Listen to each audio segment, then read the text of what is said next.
Okay, so fascinatingly, in Western culture, we haven't always been that aware of the female body, and so what we find as we look through time is that we had some really odd preconceived notions that go back at least a couple of thousand years, and some of those notions are things like that the only reason women have sex is to please their men. They don't derive any physical or erotic satisfaction from it. It's all they do it for their husbands. Ultimately, for the woman, it's about pleasing him and bearing children. And so, about 2,400 years ago, there was a disease that was described formally, and it was called hysteria.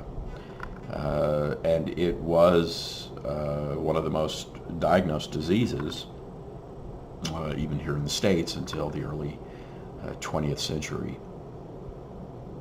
Symptoms, and again, think about this. This is diagnostic for over 2,000 years, but the symptoms in women included things like chronic arousal, anxiety, irritability, nervousness, erotic fantasy, and vaginal lubrication.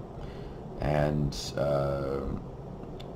Hippocrates, until the 20th century, the treatment for this was basically the same, which I think you can probably imagine what the treatment was. It was performed by a medical professional, and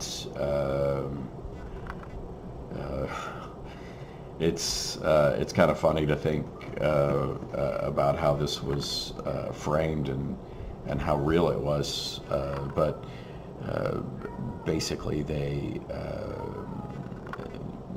doctors or their nurse would stimulate a woman sexually using either some device or their digits, and doctors generally were not thrilled about it. It was a difficult procedure, hard to get right, and took too long. And so coming into the 20th century, they actually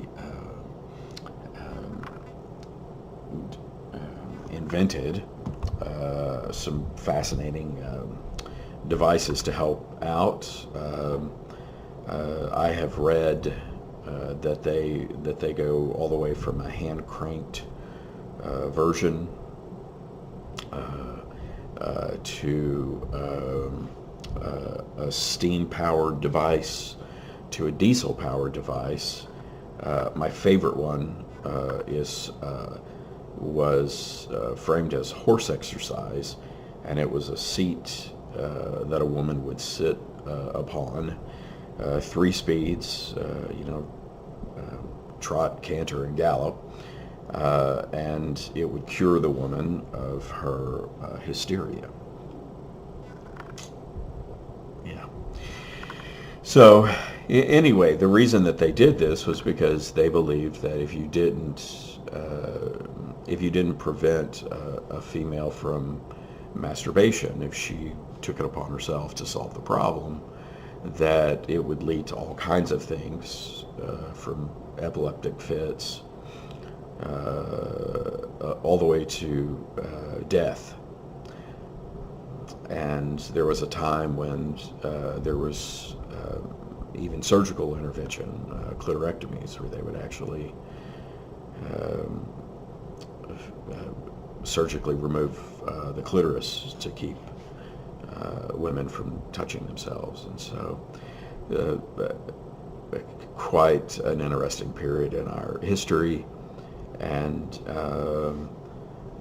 it's only been in recent, just in the last several decades, that this fell out of favor. In fact, it was removed from a list of recognized medical diagnoses only in 1952. So not quite in my lifetime, but not too far before the time I was born. Men were still mystified about a woman's sexuality, and some might argue that they still are. And so that's hysteria, and a not very fun or funny part of our Western cultural past, and of course informs some of how we view women and how women view themselves to this day.